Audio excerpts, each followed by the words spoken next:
আসসালামু আলাইকুম দর্শক, বেলা যত বাড়ছে উত্তেজনা বাড়ছে, বিক্ষোভকারীদের নিয়ন্ত্রণ সুদৃঢ় হচ্ছে, পাশাপাশি বিভিন্ন জায়গায় সংঘাতের ঘটনা ঘটছে। এই পরিস্থিতির মধ্যে মোবাইল ইন্টারনেট বন্ধের নির্দেশ সরকারি সংস্থার।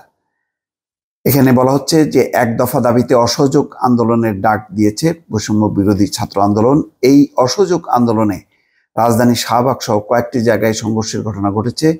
এছাড়াও মুন্সিগঞ্জে 2 জন নিহত হয়েছে মাগুরাতে একজন, চট্টগ্রামে একজন এবং আরও বিভিন্ন জায়গা থেকে হতাহতের খবর আসছে। এই অবস্থায় মোবাইল ইন্টারনেট বন্ধের নির্দেশ দিয়েছে সরকারি একটি সংস্থা। জানি না ইতিমধ্যে বন্ধ হয়ে গেছে কিনা, কিন্তু নির্দেশ এসছে।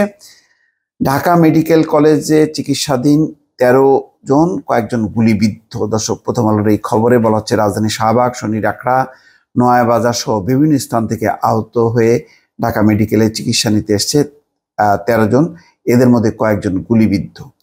উত্তরা আজমপুরে বিক্ষোভকারী পুলিশ ও আওয়ামী লীগের নেতাকর্মীদের মধ্যে সংঘর্ষ, মহাসড়কে আগুন, যথারীতি উত্তরা উত্তপ্ত।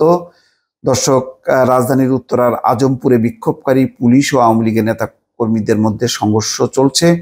রোববার দুপুর 12টার দিকে এই সংঘর্ষ শুরু হয়। এর আগে আওয়ামী লীগের নেতা কর্মীদের ধাওয়া দেয় বিক্ষোভকারীরা। তারা ঢাকা ময়মনসিংহ সড়ক অবরোধ করে। বিক্ষোভকারীরা বিএনএস থেকে আজমপুর পর্যন্ত সড়কে অবস্থান করছেন। রাস্তায় যান চলাচল বন্ধ রয়েছে। দুপুর 12টার দিকে আওয়ামী লীগের সাবেক এমপি হাবিব হাসান আজমপুরের একটি ক্যাম্পে বক্তব্য দিচ্ছিলেন।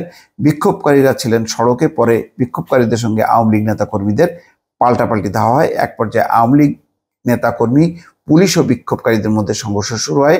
সংঘর্ষের এক পর্যায়ে মহাসড়কে আগুন জ্বালিয়ে দেওয়া হয়।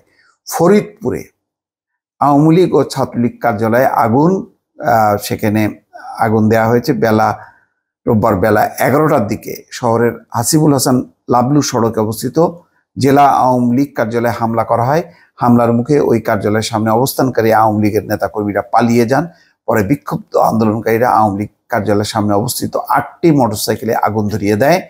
পরে কার্যালয়ের ভিতরে ঢুকে ব্যাপক ভাঙচুর করা হয়। বেলা 11টার দিকে বিক্ষুব্ধরা সরকারি রাজেন্দ্র কলেজ ছাত্র সংসদের ভবন দখল করে বানানো জেলা ছাত্রলীগের কার্যালয়ে ভাঙচুর ও অগ্নিসংযোগ করে। এই হচ্ছে খবর। দর্শক, এর আগে বলেছি 21 নম্বর ওয়ার্ডের কাউন্সিলের পরিবাগে 21 নম্বর ওয়ার্ড কাউন্সিলর আসাদুজ্জামান কার্যালয় কাউন্সিলর, তার কার্যালয়ে আগুন দেওয়া হয়। অর্থাৎ পরিস্থিতি বেশ উত্তপ্ত হয়ে যাচ্ছে। মোবাইল ইন্টারনেট বন্ধ করে আবারও সেই পরিস্থিতি তৈরি হয় কিনা এখন সেটি দেখার বিষয়। ভালো থাকবেন। আল্লাহ হাফেজ।